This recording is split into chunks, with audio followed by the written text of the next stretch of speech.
Hi, everybody. I'm Eric Kaplan, and I'm a philosopher and a writer in Hollywood. And we have Tao Ruspoli with us today. Tao, why don't you introduce yourself to the folks at home? My name is Tao Ruspoli. I'm a filmmaker. I'm the co-founder of the Bombay Beach Biennale.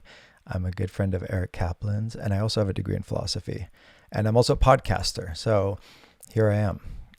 And the name of your podcast is what, Tao? The name of my podcast is Being in the World, which is also named after a film I made with our mutual mentor and professor, Hubert Dreyfus. I'm sure we'll get deeper into that. We might.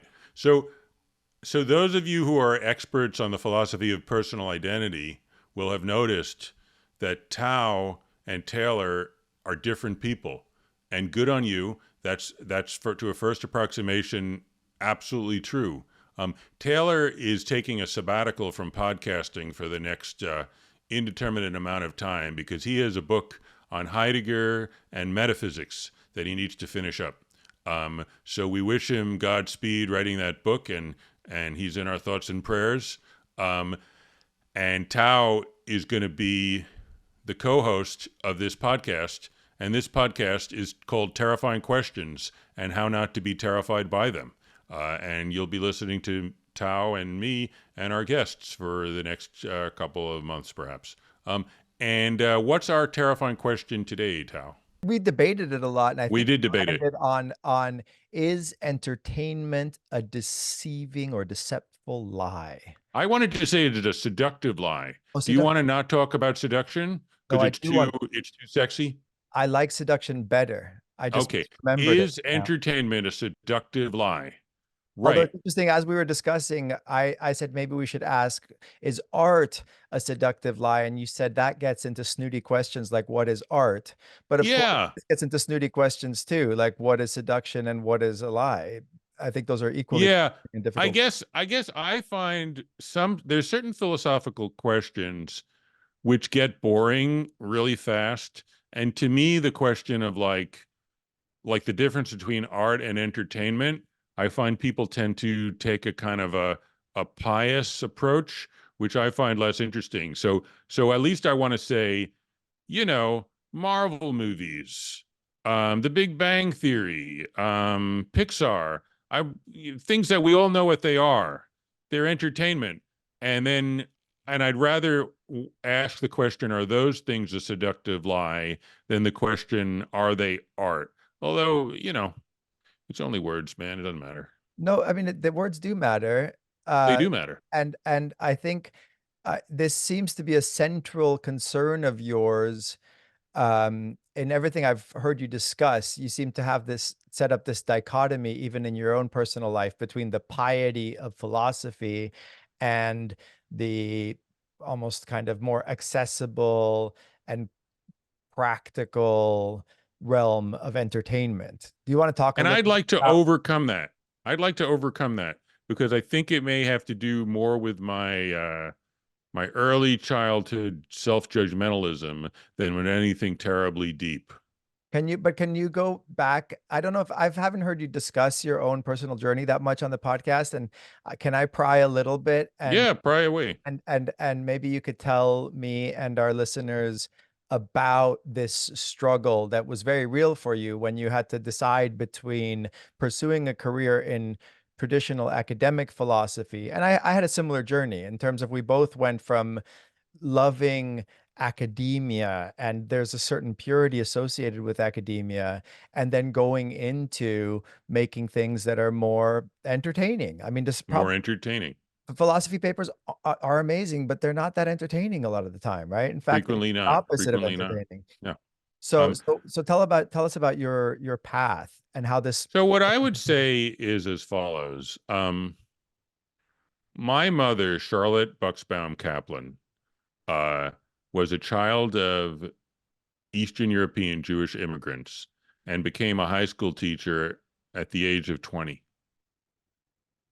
And she always wanted me to be a scientist and a doctor, and gave me a very strong sense that um, there's a right and a wrong answer to how to live your life and what is worth thinking about.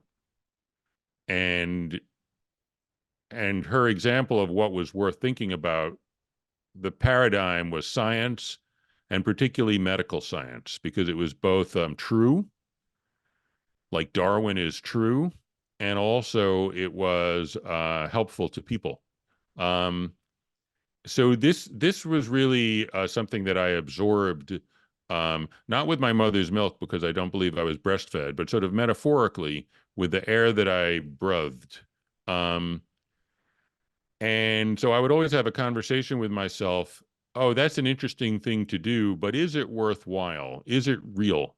Um, and when I was a young teen, I became friends with some Platonist philosophers who had a museum of philosophy.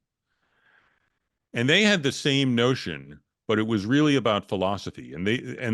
I'll read a little bit from Plato later, but Plato had the idea that there's a really strong divide between the truth, and, his teacher was willing to die for the truth, and people who are just sort of enjoying themselves. And this really, again, I took it very seriously, so much so that I really didn't want to major in philosophy, because I felt that it was insufficiently serious to be a professor of philosophy. I wanted to be like Socrates. Like, I wanted to really live my life just to learn the truth, and not even to compromise to the point of like getting a job as a professor. And this made me a little bit unhappy as a grad student in philosophy, because I always felt like, well, are these things true? And if they're not true, I didn't want to say they were true, and I was very nervous about, well, what if they catch me that I don't believe many of the things they think are true and I don't get a job? So at some point, I did want to get a job because I had gotten married and I wanted to have a family. And and I went into what my mother didn't like, which was Hollywood writing. And it was pretty clear from that if you couldn't do something that was enjoyable enough that millions of people would voluntarily watch it, you'd be shown the door, because it's a business. It's a show business, as they call it. Um, so I felt kind of split for a long time, that I felt if I was doing something worthwhile, it would be philosophy, but possibly not even academic philosophy. It would be like, I don't know what, like just in a cave somewhere, reaching the truth. But that wasn't the life I was living. But lately, I think that there's some mistakes here. I made some mistakes philosophically, and perhaps there's a way of unifying these two things, and maybe taking some of the self-critical inner voice that I have, and healing it, rather than, or integrating it, rather than just accepting that what it has to say is true. Before you How's do, that? I How's might, that for an answer? it sounds like the beginning of one, but I think there's we could make the problem even worse first by saying that there are people out there who would say that both philosophy and entertainment are equally frivolous for very different reasons, but both stand in stark contrast with practical things, let's say like medicine or even Right. law or something like that. Like someone might say philosophers are entertaining themselves in one way and entertainers are entertaining themselves and other people in another way, but everyone's in the there seems to be a distinction we could make between practical endeavors and not so practical endeavors, of which philosophy and entertainment might both fall into the same category instead of opposite categories. Sure. But let me just I don't know if I want to get into this right now, but let's just tag the possibility that if the difference is practically helping people versus not practically helping people, um, entertainment might do better than philosophy. Because, Lincoln said to Harriet Beecher Stowe about Uncle Tom's Cabin, "You're the little woman whose book started this great war." Um, so you can say, if we have democratic politics where people will vote as to whether they care about giving equal rights to gay people, or whether they want to do something about the environment, You need to change people's minds and hearts to get them to vote the right way. And that's the job of the entertainment industry. So you could argue that, and Shelley said poets. I don't know if he would consider the Big Bang Theory to be poetry, but he said poets are the unacknowledged legislators of mankind. So you could say that one of the jobs that we can all do is to open up people's hearts to compassion and justice and, a long view of the environment and safeguarding the environment. And art and popular art is a critical tool for doing that. Yeah. I mean, I guess, another way that we should attack this, I think, is, again, without asking what is art, because that is a snooty question, as you put it. We do Well, you can ask ask it. we do I have don't to mean ask to. what is truth, though, because I think that when you get into philosophy, in some sense, you're looking for the truth, or the nature of truth, at least, or maybe, what, if any, access do we have to the truth?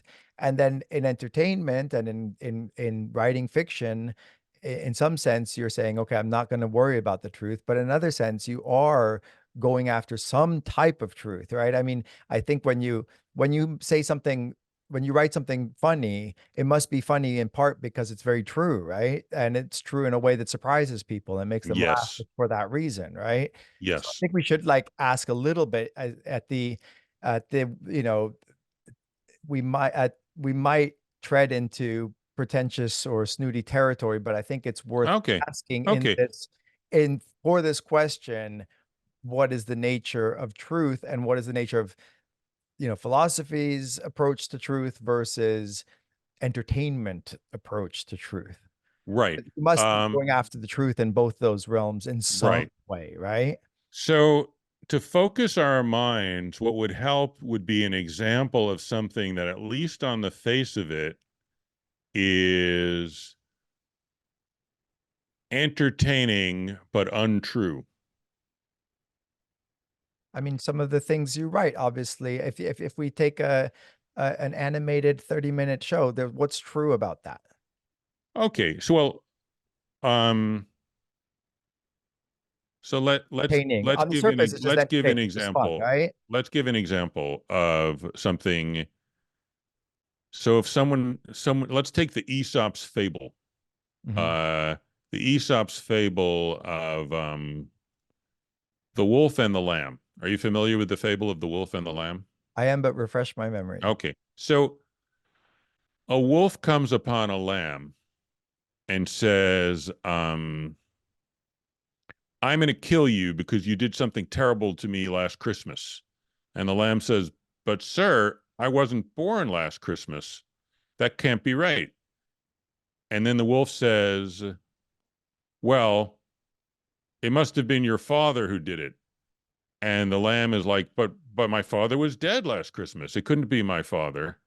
And then the wolf says, well, I don't have the time to get to the bottom of this, but you're clearly a bad person, and eats him.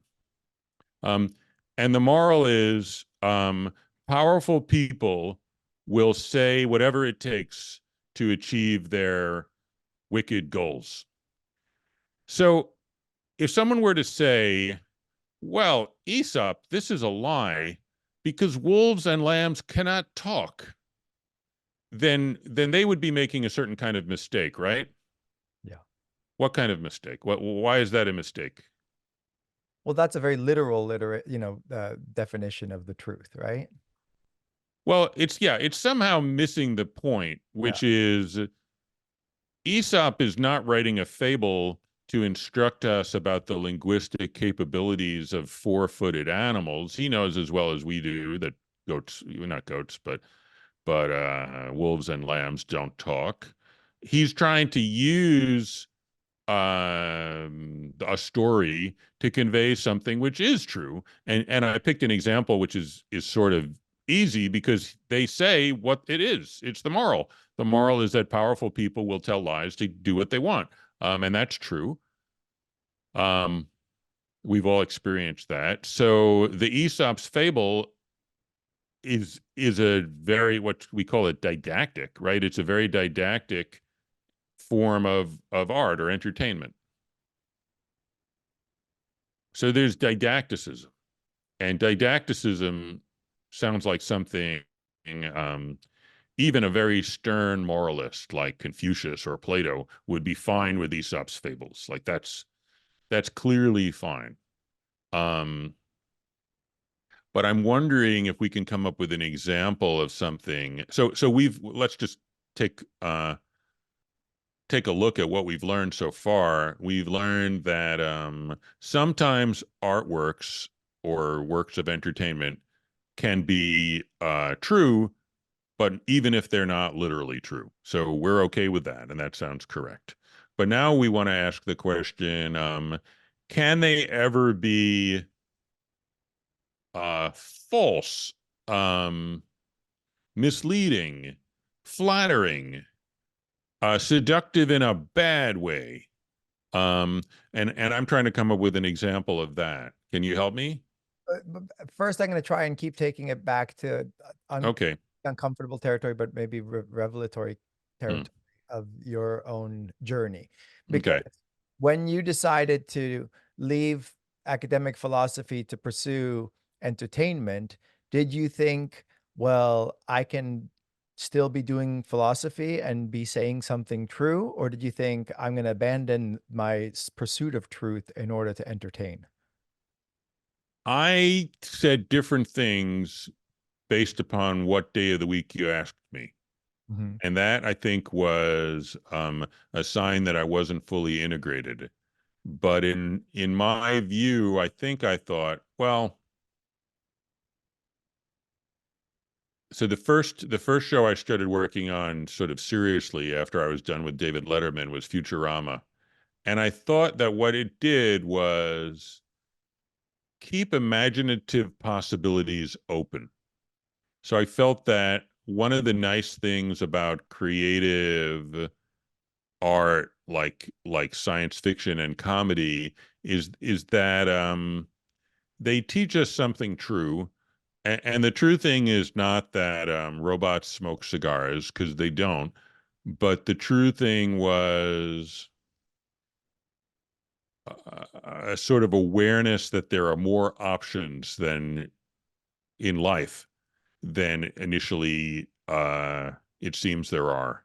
So, for example, I'll tell you about a couple of episodes of Futurama that I wrote that I liked. One of them is called Hell is Other Robots. And the premise was that the robots have a religion. And the way the religion works is they've actually built hell and they've actually built heaven. And if you break the rules, you get sent to a literal robot hell. So that was a way for me to explore the question of sort of what would it mean for there to be religious truth that was literally true, and sort of implicitly to raise the question, if that's not what our lives are like, if it's not that we get sent away to a literal robot hell, then is there a way in which religion might be true, um, that's different? So it was more for my money. What I was doing in Futurama with my co-authors was um, imaginatively exploring certain questions rather than answering the questions. Mhm. Kind of what we're trying to do here, hopefully. Yeah, yeah. Uh, and that's interesting. It's a little hard to put that in. It, I'm trying to formulate this, but what I'm trying to say is the person who doesn't know that there are other options, when they say something, it doesn't have the same weight as the person who does know that there are other options. So, in a sense, it's not as true, even though it might seem that it corresponds to reality. Then, in a sense, like if like let's say somebody who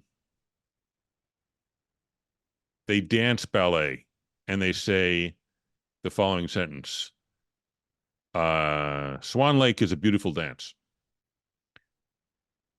And if you compare that to, and that's the only kind of dance they know.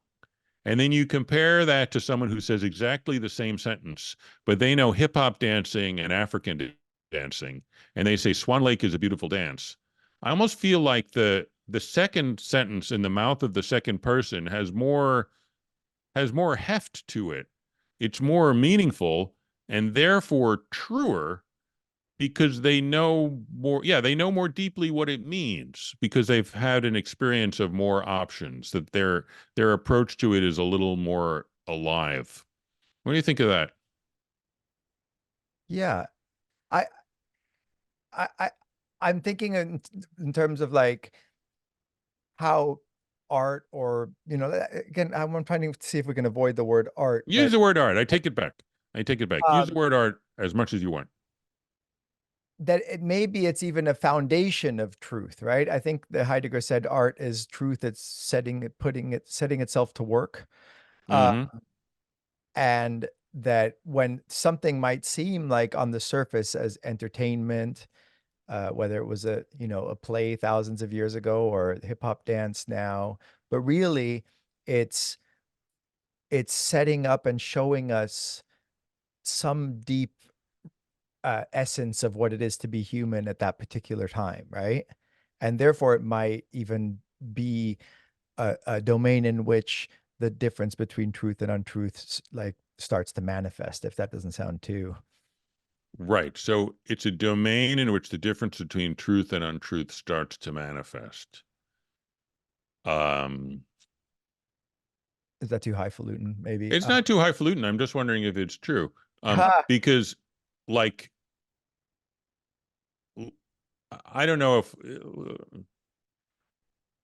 for come with me to a thought experiment, and if it turns out the thought experiment is messed up, we'll address that. But my thought experiment is there's a bunch of people that look like people in Olduvai Gorge, and they have no art, but they do have language. And one of them says, "Don't go into that mountain. It's full of lions." And that could either be true or not true. Like it could be that it's in fact full of delicious fruit trees and he's just trying to get all the fruit for himself. Or it could be that it is in fact full of lions, as he said, and they have done no art. Let's just assume they don't do cave painting, they don't do dance, they don't do singing. They just hang out and try to eat and have, intimate relations with one another and avoid being eaten by lions, and stay out of the rain. Um, does that make sense? yeah, no, I Could do that be think there true? there is. Could that happen? Werner Herzog had this distinction between the accountant's truth, which he said is what you find in the phone book. This is this person's name and this is their phone number. That's true. Hmm. That's So what we're that's like referring to. the valley is full of lions. So Yeah. Werner Herzog would call that the accountant's truth. Yeah. And he says that's fine. It doesn't it's not true, but how interesting is it compared to It's what pretty he calls interesting. ecstatic If truth? you're in a valley that's full of lions and someone tells you that, it's rather interesting, isn't it? Yeah, but I wonder then if how you approach the lions then, maybe if you were raised in a culture that had works of arts that showed what it's like to have courage and valor and what it's like to be a great, hunter, for example, they're gonna respond to the existence of the lions in one way.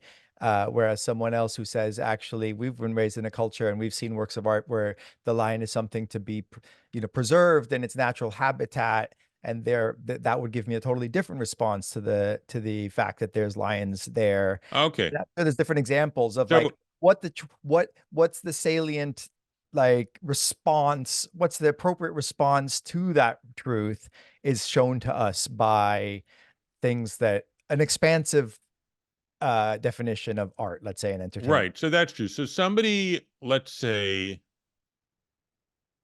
sticks their stick in a fire and they draw on the wall of their cave a shape that looks like a human, but it's got the head of a lion. And they say, "Hey, Tao and Eric, we're going to initiate you into our hunter mysteries. And we go into the cave and they light a torch and we're like, oh man, that's so cool. Um, and maybe that is a sort of letting truth and falsehood come into existence that you're talking about, or you're channeling Heidegger. That's opened up us to the possibility that a human being could have some of the virtues of a lion, right? Is that what you're saying? Yeah, I think that, I'd like to flip on its head the question of what it seems to be on the surface when you say, is entertainment a seductive lie? There's a negative valence to both lie and seductive. Whereas It does. maybe if we allow ourselves to be seduced by a piece of amazing entertainment, and we let ourselves be taken up in this quote unquote lie, we will have great benefit, both as the creators or the receivers of this work of entertainment. That's what I would like to think, so that we have Well, our whole lives, that when we create something that's not the accountant's truth, that we are at least revealing another kind of truth through the seduction and through the lie. And I'd love to unpack a little bit more what seduction means to you. sure, I would too, because there is a sort of fork in the road here. And one path is the Heideggerian path, which is going to say, you know what? That painting of the lion is true. The Lion Man, rather. The Lion Man painting is true. And the other one is to say the Lion Man painting is false, but it has other good things about it. It could be enjoyable. It could help us all cooperate. So it could have social benefits. It could have personal benefits. And, the neoclassicists said artists are like bees, because bees create two things. They create honey, which tastes good, and they create wax, which you can use for candles, and you can look around. So they said that art promotes both sweetness and light. So I feel there's a sort of a fork in the road as to whether we want to say there's cognitive and non-cognitive benefits to entertainment, or not, and we want to say no, the entertainment is helping in our truth making practices. It's on the same. It's similar or the same as truth truth making. Um, and I don't know. I don't know which I like more. I kind of. I mean, the Heidegger one is clearly more. I mean, it's more flattering to the entertainment industry, right? Yeah, I mean, there's the most um cynical way to see the choices that you and I have made as lovers of philosophy to go into making entertainment and podcasting and TV and whatever other types of entertainment we're making. The most cynical setup, which you gave in a talk that I loved, that was, oh well, there's no money, nobody's going to read or what I do, and if I do philosophy, so I'm going to sell out, quote unquote, and just go make something frivolous that's going to make people laugh and make me money. That's a really shallow and cynical way to see it. On the other hand, is like, actually what I'm making is a profound truth that's more profound than what you'll find in a philosophy paper. That's the most self-aggrandizing and maybe Sure. optimistic view. And then there's probably a million shades in between where the actual truth is, which is that there's a little bit of all of it maybe, or is there something I'm missing? That's a third option. So one of the things that I've been interested in is the Jainist idea. That's a heretical Indian form of religion created by Mahavira, a contemporary of the Buddha. That you can't say something that's not true. It's literally impossible that as soon as you say anything, it it creates a resonance amongst what you said and the listener and uh, the environment, which we call true. Um, and if no one understood it, like, and there's a philosopher who I studied with named Donald Davidson, who argues something like this, which is everybody's beliefs are mostly true because if they weren't mostly true, you couldn't even understand that they were beliefs. In other words, a bunch of noises come out. This is Davidson. This is not Mahavira, but a bunch of noises come out of somebody's mouth flaps. And the process of saying that those noises mean something involves viewing them as true. So, so this can be a very democratic approach to the entertainment industry, although I don't think Davidson had much to say about that because he thought all metaphors were false. But if we take sort of the spirit of his program rather than the letter of it, we could say if a movie gets everybody um interested, then they're it's because they're perceiving some truth in it. And the fact that another movie might be the opposite doesn't mean that both movies are not true. What do you think of that, Tom? I want more clarity on what Davidson was saying, because first you said he was saying that anything you say has some truth in it, but then you said that metaphors are all false. That seems to Right, right.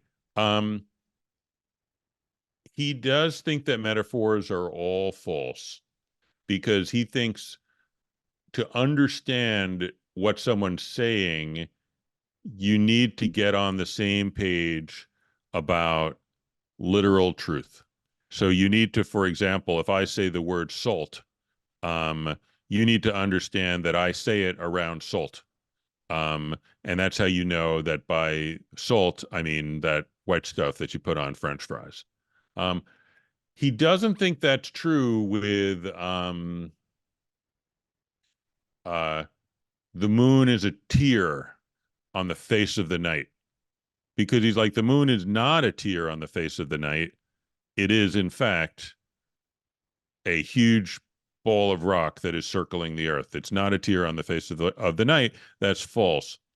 Um, This is so why I that's love Davidson. aesthetic That's philosophy. Davidson. But I'm wondering if I say the moon is a tear on the face of the night, and you say, you're right, man, it is a tear on the face of the night, then the only way that you can understand what I'm saying is for it to be true. Now, you might say, and here's where we start to, like, very often in philosophy, when you're in trouble and you don't know what you're doing, you start making distinctions. Um, and the distinction here seems to be, oh, well, maybe it's poetically true, but I don't like poetically true because I don't know what it means. I know exactly what it, not exactly what it means, but I know enough about what it means to think that it's useful. What does it mean? I think if I think that the moon is a tear on the face of the night can be poetically true, um, by alluding to some mood that I'm in. Let's say I've just had my heart broken. I'm wandering the streets of Bombay Beach by myself. I look up and I see this teardrop in the face of the sky. And for me, I don't see why we should privilege the rock going around the earth, because that's another type of truth that might be useful to scientists to understand the moon in a certain way. But I don't see why that's more true than my understanding of the moon as a tear in the sky, uh, that is actually much more relevant to my existence in that moment. You could say that that's maybe a truth that's more specific to that place and time and person. But if I'm seeing a tear in the sky because I'm sad and it's therefore giving a kind of, it's making the whole world appear sad to me, and even the moon is crying up there. Um, I think that poetic truth and the way it's like show the world is showing itself to me uh doesn't give me so much it seems a lot less problematic than Davidson's idea that all metaphors are false, which seems clearly false. Okay. um So it seems like so a let's come up with a statement. hard counterexample. Um, so I'm trying to think of a good heinous example from the world of advertising. Um, because I don't want to talk about Nazis. So a heinous example, a friend of mine, Matt Weiner, created this show Mad Men, and it's his way of talking about the entertainment industry by coming up with a good counterexample to being too um, lofty about it. And he says, well, what about people who are their art is is is used to sell shoes or ladies' pantyhose. Um, and it's interesting. I would argue that he comes around to a position kind of like what you're saying, because in the finale of Mad Men, Don Draper has an enlightenment experience, and this enlightenment experience causes him to create an ad for Coke, but this ad for Coke helps to fight racism. It's I'd like to give the world a Coke. Um, so he's interested in the notion that even the most debased form of art can still have truth. So I think he's on Team Tao. My But father but was an opium smoker for like many years and lived in the Far East, and it was legal at a certain time in Thailand to buy opium, and he bought this brick of it, and it had this beautiful kind of inscription on the side, and he didn't understand what it meant, so he just thought it was so beautiful that he had it printed on a poster and framed on his wall. And then someone who was Thai came to visit him in Rome and started laughing because it was just an ad for shoes that they'd put on the side of the opium. oh, And he thought it interesting. was this beautiful thing precisely because he didn't understand it. So Right. maybe But this could it speaks be to the fact that I've been racking my brains for a good example of of ad speak. But let's say because I can't think of a better one. You deserve a break today at McDonald's. Um, and and you might want to say that this is false because uh, like your example, like you're heartbroken at Bombay Beach, who would want to deny that there's some truth to that? But in my example, they're saying if you deserve a break today, what you should do is eat at McDonald's. And that seems to be a sort of manipulative, seductive, unhelpful message. And and I would hesitate to say it's true, but maybe that's wrong. Maybe it is true. I think You if deserve a break today at McDonald's. I think Have you had a hard day, Tao? we can learn about Because that. if you've had a hard day, maybe you deserve a break today at McDonald's. I think we Where, learn by the about way, at that. McDonald's, we do it all for you. And that's a better case because they don't do it all for me. They do it for their shareholders. They don't do it all for me. That's not true. So let's go back and look at an ad from like the 1950s. Okay. And then we see like you know they're selling a car, and Yeah, the it's car it's a that guy man in a looks car. It's a young hot man in a car and a young hot girl paying attention to him. And in reality, the only people who can afford that car are old, not hot men. but but Old, ugly men are the ones who buy Jaguars. if But in we the if we ad, it's a young hot man in a Jaguar. if we look back at those ads, once we have some distance from it, we might learn more about what was true for those people in the 50s, that maybe that kind of, desirability through a conspicuous consumption was something to be striven after for, like everyone should try and make money in order to buy this car, in order to seduce. And we can see that what was true about that culture by looking at that ad, maybe more than we can by looking at a list of facts that they made for us at that time. Um, so it's a different type of truth, obviously. Well, okay, but there's a distinction here which I think is important. One thing, I don't know what I want to call it, maybe a sociological fact. Um, can an ad about a young hot guy in a sports car is does that let us know true things about the society that created it? Of course. So no one would deny that. But does it let us know true things about how men and women should relate to each other? No, it tells us deliberately misleading things about how men and women should relate to each other. So in that sense, it's false. And the reason why I kind of want to hold out the possibility of artistic falsehood, and I'm giving the example of the car commercial, is that I think if there's, this is my worry, that if there's no artistic falsehood, then the whole game of art becomes very boring because it's like I've invented a kind of baseball where you don't need to hit the ball to get on base. Like you just need to stand there and you get on base. And I'm like, well, that's a pretty boring game. Nothing matters. So that's my worry, is that if we say that every single piece of art and entertainment is true, then we've by that single move made the whole game of art and entertainment boring. But so That's I my think worry. that's where you're going to make the distinction in whichever world you choose, whether it's the world of hip hop dance or the world of making ads or the world of writing great, literature.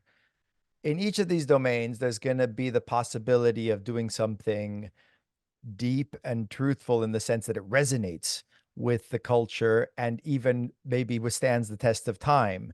Like there's going to be certain ads that we look at from 50 years ago or 75 years ago that are going to be really revelatory of what it meant to be human at that time. And they hold up in ways that they didn't even intend to, maybe what it was, what mattered at that time. And then there's going to be others that just failed, and we can talk about what it is that makes those successful or fail, but I don't think it's how literally true they are. I think there's some other metric that's more poetic, that's more probably less palatable to the Donald Davidsons of the world.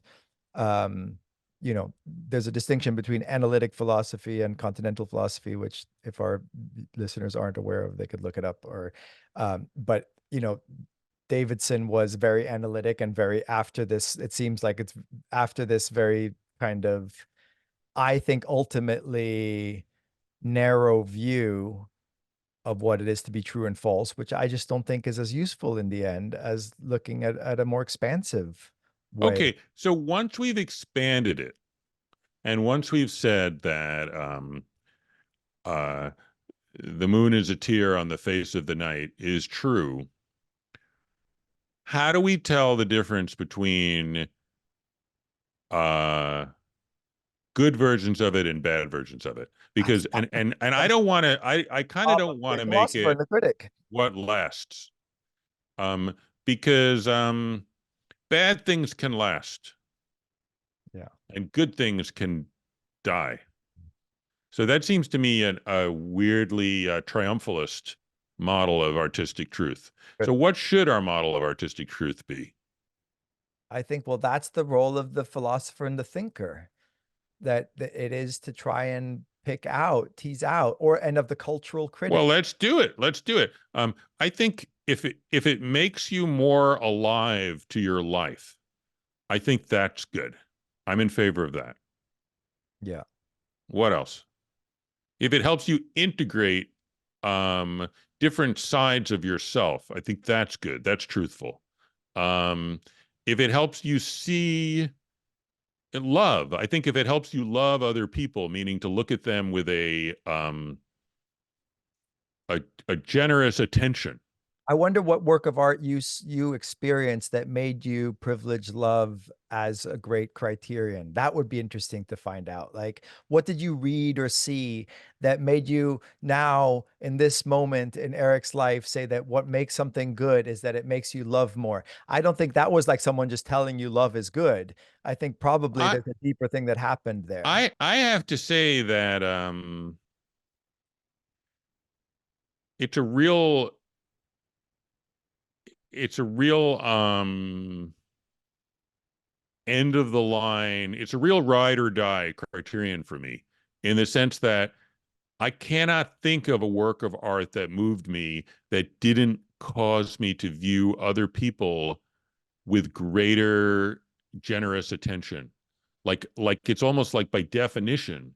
And I don't think it is by definition. So it's a good question, but I cannot think of a counterexample. I can't think of a work of art that I consider moves me, and the way it moves me is by causing me to be less curious about other people and just treat other people with greater contempt. Like it doesn't it I can't think of one. But you could imagine living Can in you a think of one? well, I can imagine living in like ancient Sparta or something where the great work of art is not what makes you love more, but it's what gives you more courage and valor in battle or something. It's something that we don't think about, that we don't think Yeah, about as a great, I like, guess I tend to think of courage and valor in battle as only of interest to me if it's protecting people who I love. Um, and I don't if the Spartans didn't think that, then they seem to me to be a very sort of shriveled fruit on the vine of humanity.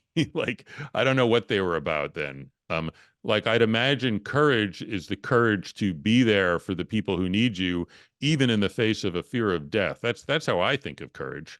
I would like to say that what makes a if what makes a great work of art is what makes you tuned in to your love of other humans, then the role of art in general and entertainment in general is to make it so that love is a is a priority. Yeah, That becomes the criterion on which to base good versus bad art. So yeah. art Although I in wouldn't bring general's in job, humans because I think if art causes me to love the ocean, that's cool too. And the ocean is not a human. sure. And that's also something that's changed. Any of you who think that the ocean is a human, write into the post on Twitter. Post on Twitter why you think the ocean is a human, because I'd be interested to talk to you. Do you think a tweet can be a great work of art and make you love people more? Or love things or love more? Well, yeah, why not? Because we haven't even talked about, I guess we're wrapping up probably. I can We are wrapping up. your eyes. But I'm wondering, like, are some media better at being entertainment and art than others? Like that Absolutely not. They're all equally good. you're saying that facetiously, or you're saying A that little bit, but I do think that like like the human soul is able to shine through different colored pieces of glass. So the human soul can shine through a building or a tweet or a skit. and is that why you chose entertainment instead of academic philosophy? I wanted to connect with people. I Hmm. was afraid that I was going to be stuck in a kind of a walled garden, and I didn't want to be stuck in a walled garden. I wanted to get out there. And I think I had a judgy narrative, which was like, oh, Eric, you just want to get out there so you can make money. But I don't think that's true. I think I wanted to connect with people en masse because I love people en masse. Like I like the idea of connecting with a lot of people instead of just nine people. So isn't the final question for me is an episode of Futurama, can it cause people to love more than a philosophy paper? Well, it depends on the episode and it depends on the philosophy paper, is what I'd say. But I'll stand by my episode Jurassic Bark. And it's not just my episode, I collaborated with a bunch of people. But I'll stand by our episode Jurassic Bark because the point of that episode is to make you feel love more intensely. And I would say it might be better along that dimension than certain philosophy papers. But humans have life is a little bit of a labyrinth. So the kind of thread that can lead a particular person out of the labyrinth might be different based on the different person. And is part of what makes it work so well is its seductiveness. Wouldn't it be better maybe for if people are bored watching the episode and just turn it off, that's not as good as if they're seduced and like I wrapped think up we in it, I right? think we need to do an episode either next week or later in the month about seduction, because I think that's a huge question. I was actually reading a tweet by Ayala, who you recommended to me. She's a writer and a statistician and a sex worker, and she was talking about how she likes seduction because it helps her overcome parts of herself that she wants to overcome, and that the seducer kind of gets in on the side of her greater desires against her, because she grew up as a conservative Christian of some kind. It helps her be more truly herself and overcome her conditioning. Um, and I thought that was an interesting view. I don't know if I agree with it, but I thought it was an interesting defense of seduction. Great. So our next episode maybe can be is seduction an entertaining truth? Or is seduction good? Is seduction, because I sort of think it's good, it's a necessary evil, it's bad. That I would trisect the responses to seduction along that way. Anyway, thanks for uh, subbing for Taylor Tao, and you're a great co-host. And I think this was a cool episode. And I think so too. I'm excited to keep going with you on this. I also want to invite our Being in the World listeners to listen to Terrifying Questions, and our Terrifying Questions listeners to listen to Being in the World, because we're going to cross post these episodes Yeah, to we are. respective podcasts. I think that each of our listeners will really enjoy the other. So do check out the other if you are seeking more Eric. Go to Terrifying Questions podcast. If you're seeking more Tao, go to the Being in the World podcast. And we'll be back now on a regular basis here at both of these podcasts every week. So I really appreciate the opportunity. I do think it's very big shoes to fill. Taylor is also, I made this film Being in the World that Taylor is in. You guys are my elders, my older brothers in a way. All of the Bert's grad students who were there while I was a lowly undergraduate and continue to be my teachers now partly through entertainment like Terrifying Questions. So Right. thanks for having me on, and Thanks for being on. real soon, It's a mutually educative experience. and very Okay. entertaining. Okay, everybody, and you know, go home and be poetically truthful, and then report back on how it goes.